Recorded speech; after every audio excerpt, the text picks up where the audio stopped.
Executive Commitment of Teacher of Sulai Paul, APS Sulai Kempok, Sulai Turil, Somu.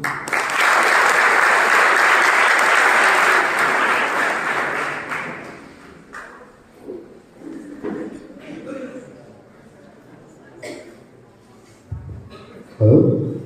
Oleh. Rồi là các con sống thế mà sai chỉ bài các bộ rất sewa hôn mình xuôi trên từ bát thiên hay là lòng thủ sẽ là hay các bạn giải thế mà anh sẽ sử dụng thuốc mà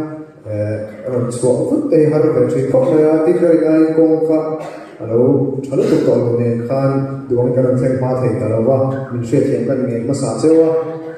cho nên hay cái giải đó là hiện nay rồi là mà thế mình ta làm thế bộ thủ tối té cái sợi chỉ nào tập cho những chuyện sao không mấy thế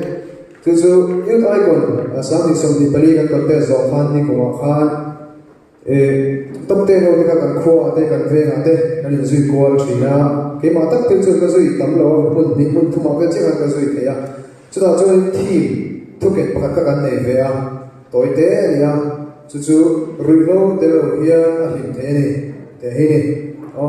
từ từ cái giải số nào nó sống nào thấy chết thế nào xây chuộc và xây làm việc chỉ là với nhà tôi hiện tuy rằng là mì chưa mai là các con thế cần phải vay hiện lâu thế là cần đến thế rồi lâu thế là cần đường đi